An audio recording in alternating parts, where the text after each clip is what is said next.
Bismillahirrahmanirrahim. Assalamualaikum warahmatullahi wabarakatuh. Waalaikumsalam warahmatullahi wabarakatuh. Alhamdulillah. Alhamdulillahilladzi khalaqa Adama wa Hawa wa batha minhuma rijalan katsira wa nisa. Wassalatu wassalamu ala sayyidina Muhammadin khairil anbiya wa ala alihi wa ashabihil ulama'il atqiya, amma ba'd. Qala Allah ta'ala fi kitabihil karim, a'udzu billahi minasyaitonir rajim, bismillahirrahmanirrahim. Hunna libasul lakum wa antum libasul lahun, sadaqallahul azim. Al-Mukarramun, yang terhormat Bapak Ustadz Taufikur Rahman, yang terhormat Al-Mukarram Bapak Ustadz Rustandi, beserta para jamaah, bapak-bapak, ibu-ibu, dan pemirsa Damai Indonesiaku TV One dimanapun berada. Alhamdulillah tadi udah kita dengarkan dari guru-guru kita bagaimana proses dalam mencari pasangan hidup ya. Jadi itu pilihan atau takdir? Pilihan atau takdir? Jadi ketika kita memilih itu adalah bagian dari ikhtiar. Kalau kita hidup, kita harus ada ikhtiarnya, ada usahanya ya. Tadi kriterianya udah disebutin, dalam memilih itu udah disebutin, lidiniha, lijamaliha, linasabiha. Nah ketika kita sudah memilih, kemudian sudah berdoa, memohon kepada Allah, nah tawakal kepada Allah, ada hasilnya, itulah takdir. Takdir dari Allah Subhanahu wa ta'ala. Ternyata ketika Allah takdirkan pasangan kita, Masya Allah, kalau pasti pengantin baru sih gak masalah nih Bapak Ibu ya. Begitu udah sebulan, 2 bulan, 5 tahun, 10 tahun, Masya Allah baru kelihatan itu. Ya perangainya seperti apa. Ternyata pasangan kita tidak sesuai dengan apa yang kita inginkan. Ternyata banyak kekurangan-kekurangan, kok dia begini sih. Mana kalau bangun tidur L-nya 4 ya. Lo lagi, dia lagi.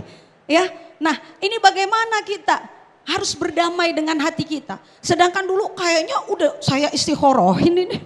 Ya, kayaknya udah minta doa kemana aja kok dapatnya kayak gini. Nah, mari kita sebagai orang Islam dipandu dalam syariat, kita harus ridho atas ketetapan yang Allah berikan kepada kita. Ya, bahwa kalau kita melihat kekurangan dari pasangan kita, Bu, kita punya kekurangan enggak? Nah, jadi kalau ngelihat bapaknya ada kekurangannya, ya udah kita juga punya kekurangan. Pak, kita punya kekurangan nggak? Punya. Kalau ibu kekurangannya apa, Pak? Kalau ibu biasanya nih curhatan bapak-bapak bawel banget Ustazah. Tuh tadi kata Ustadz nyerocos mulu. Pak, itu bukan kekurangan. itu kelebihan ibu-ibu. Bapak tuh bingung kalau si ibu kagak ngomong seharian. Sakit tapi ini bini kita ya katanya. Ya Pak, nih kalau bini jangan jadikan list kekurangan. Ya bini saya nih dulu di zaman Sayyidina Umar pernah ada seorang sahabat. Dia bikin list. Nih dia pusing setiap hari Pak. Ini bininya nyerocos mulu kalau di rumah. Kita pulang kerja. Belum naruh tas, belum muka kos kaki, udah. Siapa yang begitu di sini Bu? Akhirnya ini sahabat, ya karena saat itu Sayyidina Umar menjadi khalifah, mau ngadu kan Umar itu kan yang paling gagah, yang paling keker, yang ditakuti. Begitu datang ke rumah Sayyidina Umar, belum mengetok pintu, ternyata dia dengar Sayyidina Umar lagi diomelin juga sama bininya. Ya, lagi dimarahin juga, sama kayak yang di rumah. Ya. Sayyidina Umar yang begitu gagah itu diem lagi diomelin bininya. Lah lagi saya katanya.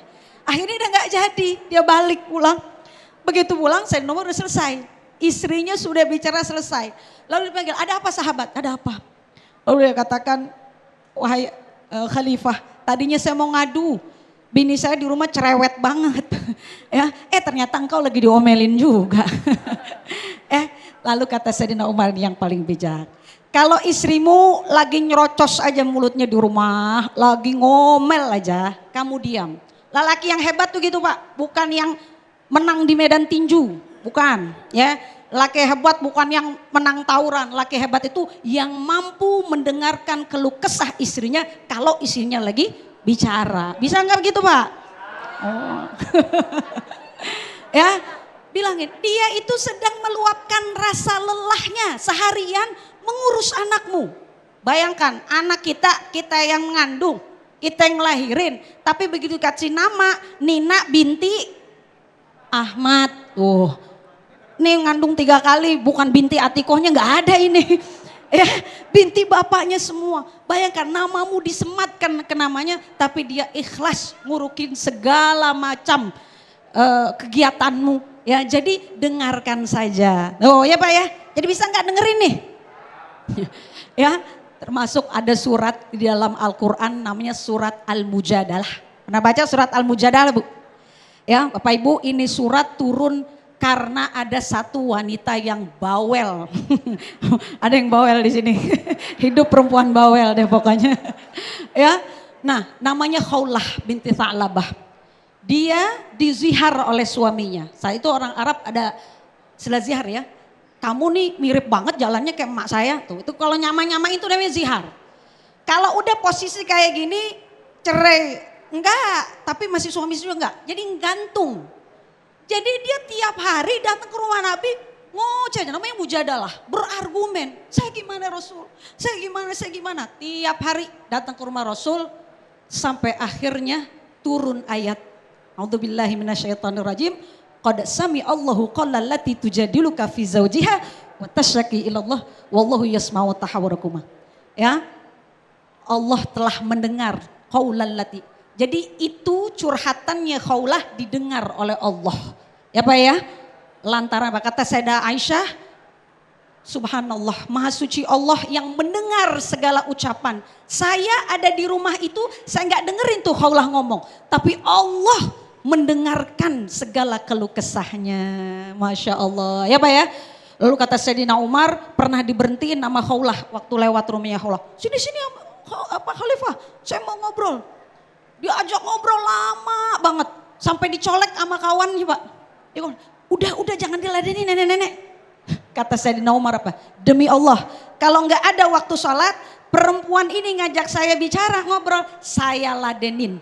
Kenapa? Allah saja dengerin dia, masa saya nggak mau dengerin dia? Ya Pak ya? Begitu Pak, jadinya dengerin aja kalau istri ngomongnya Pak ya. Istri juga begitu, biarin bapaknya dari pagi, dari mulai nikah, itu naruh anduk di atas kasur aja ya Pak. Ya kita omelin berkali-kali kagak denger-denger, biarin aja tinggal kita yang naruh. Ya, sedangkan jadi kita harus ridha, terima, kemudian ikhlas. Jadi beramal kita ikhlas, enak jalan di rumah tangga.